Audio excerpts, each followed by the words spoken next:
Welcome back to another edition of Cape Ann Today. We are joined by Chris Bolzan. She is the Executive Director for the Gloucester Marine Genomics Institute to share some exciting news about something called Bioconnex. How are you, Chris? I'm doing well. How are you doing? Great. It's been a long time since we got to chat. I think it was the early days of COVID. Yep. So it's nice to be back on. Thanks for having me today.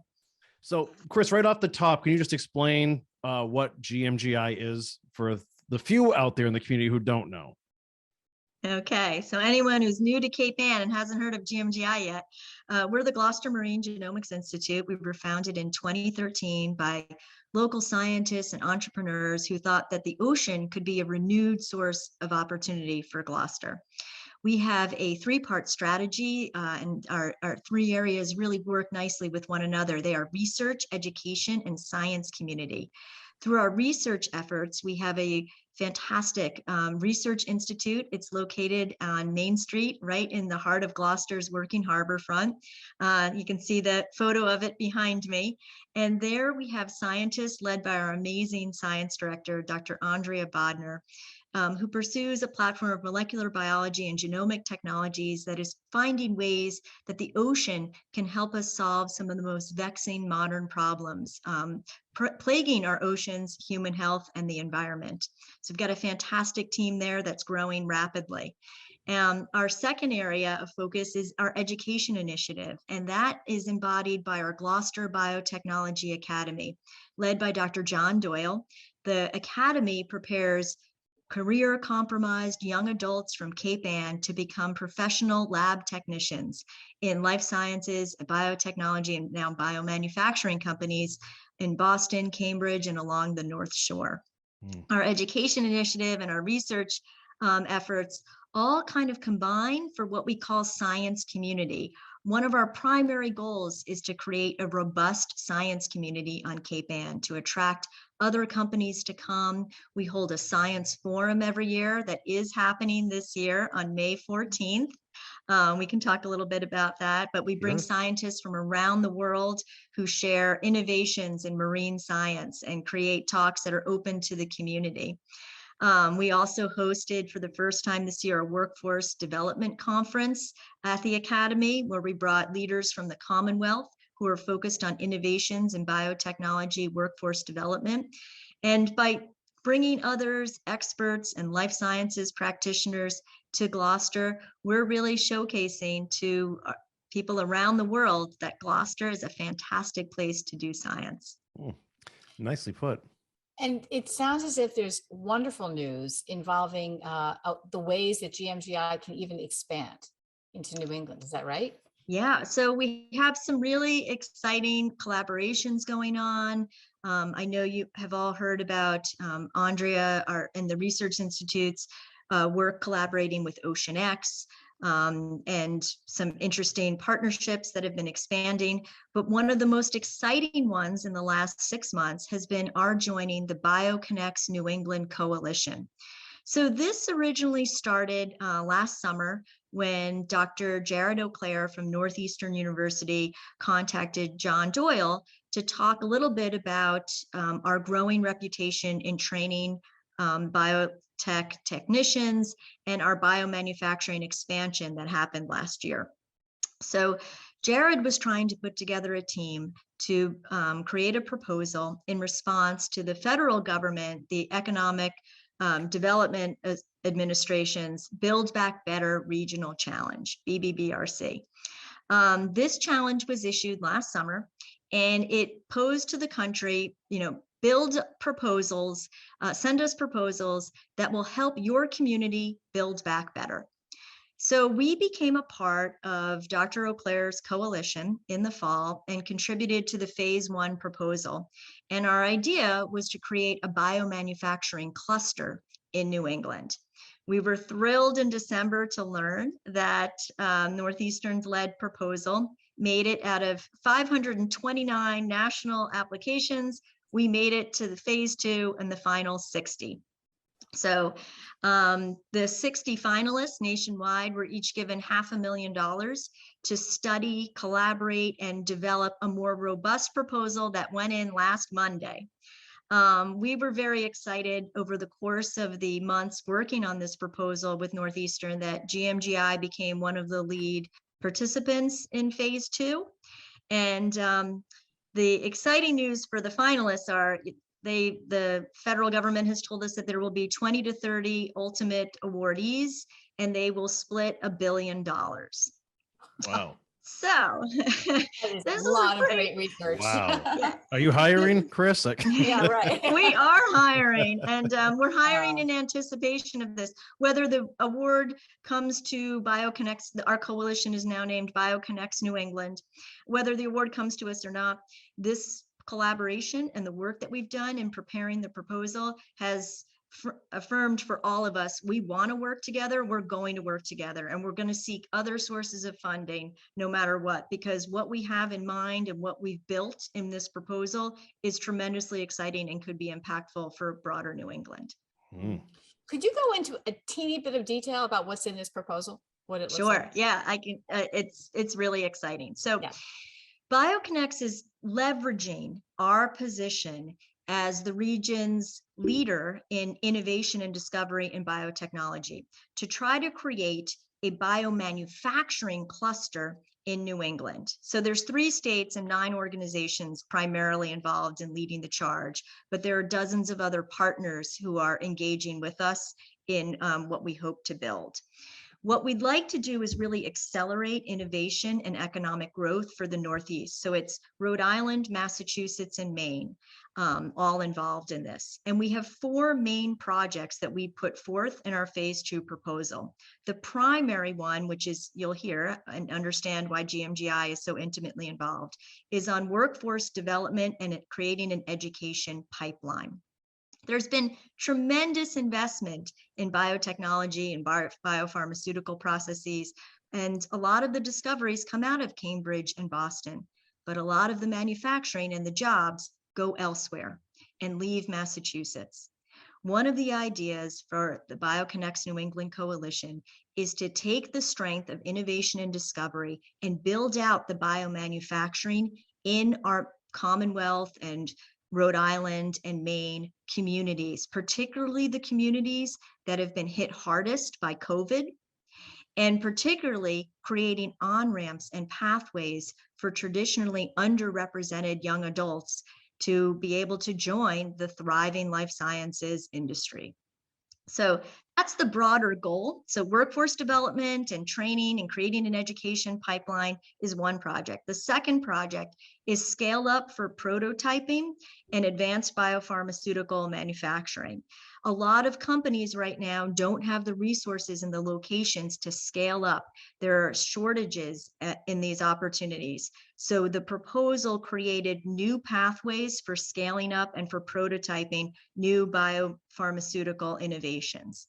The third, which is related and falls from that, is creating more lab incubation and acceleration models, and to building within these models existing facilities that help support on-ramps for traditionally marginalized populations that can rarely tap into accelerators and mentoring. So women and people of color who don't find the on-ramps in their traditional resources to join an incubator, to be mentored in an accelerator. Bioconnects New England will create new opportunities, particularly for those populations. And the fourth area is building equity, forging new pathways for the underrepresented to join the life sciences, to discover new on-ramps in the thriving areas of the particularly in the Commonwealth's economy. And to do this, we're going to extend outreach to communities that don't normally have access to this kind of workforce development. We're going to engage new community-based organizations that have not been a part of the conversation over the last few decades of development. We're going to normalize breaking the bachelor's barrier for entry-level technician roles, which has been a big part of GMGI's mantra for the last 6 years. These are roles that have strong earning potential, and there are thousands of openings. And by insisting that this is a bachelor's level role, companies are failing to fill those hires, and GMGI has an interesting solution for this equation. Very wonderful. interesting stuff. Yeah. Mm. Chris, let me ask you something. Now, it's GMGI has been there on the Main Street campus now since 2000. Well, not as far back as 2013, or was that just the Biotechnology Academy? So the academy opened in 2015, Mhm. but we had office space in Blackburn Center.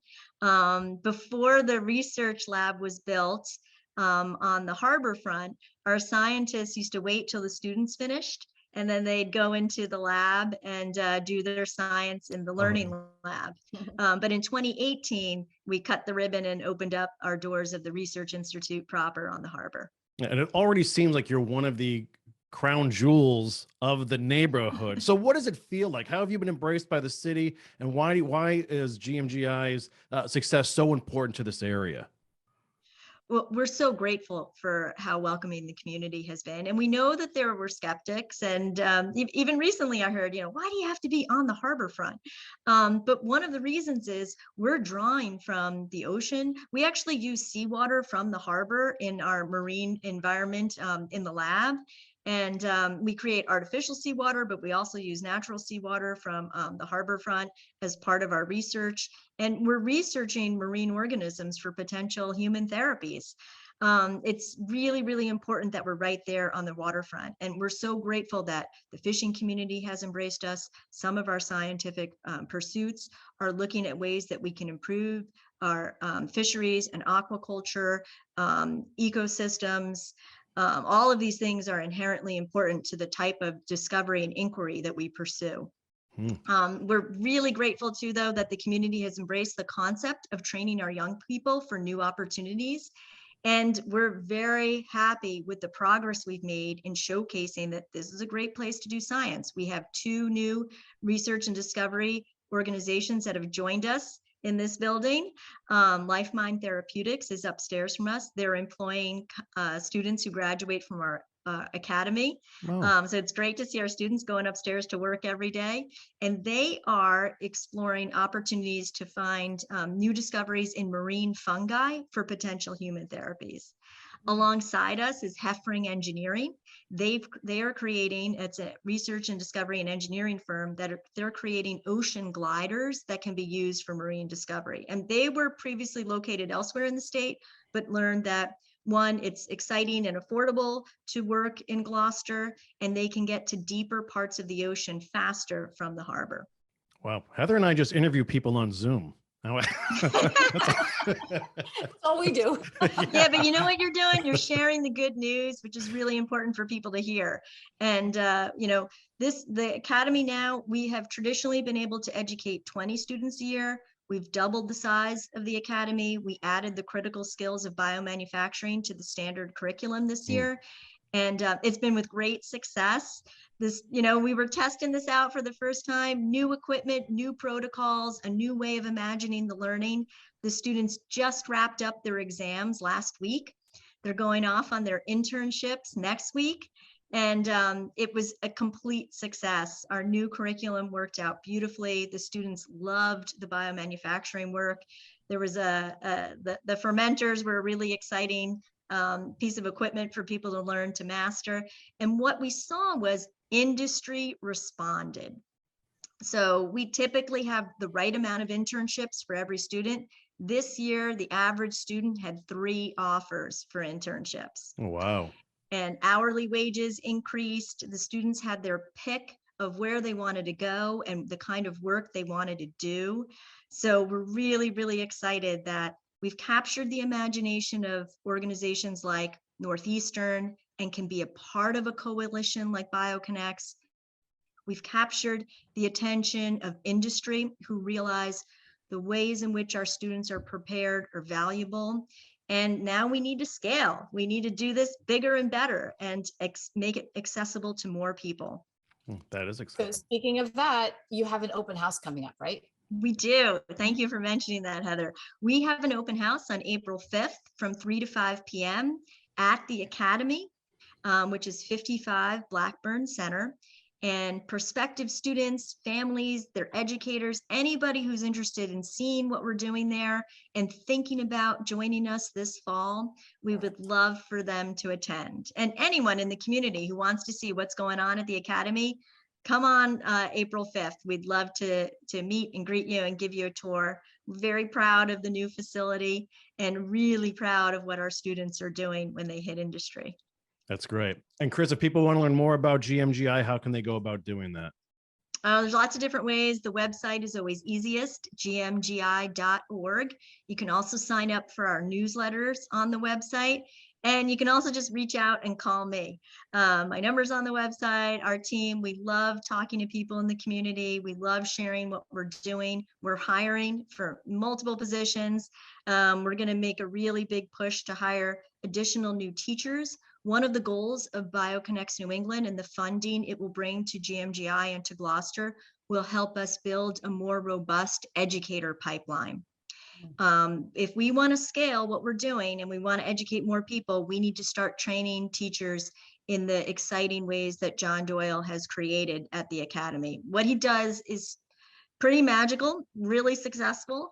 There's, robust services for our students, and there's more than just the technical training and hands-on learning in the lab. And so we want to create a fantastic pipeline of educators, from entry-level teachers to more seasoned educators. And so we're hiring for multiple positions at the Academy to build upon that. There you go. Well said, Chris. And continued success to GMGI. And we want to thank you again for your time. We're glad you're doing well, and we hope to catch up with you later this spring on campus. All right, we'd love that. And we hope, excuse me, but we really hope you're one of those finalists. Oh, we do too. It would be a significant investment in Gloucester, in our community, and in the Commonwealth and broader New England. It has a lot of promise for all of us. And we're so grateful that you guys do this work and share our story, because the more people that know what we're doing and the more students that can access our opportunity, the better. So thank you both so much. Interested in a sponsorship? Email sponsor@1623studios.org to learn more.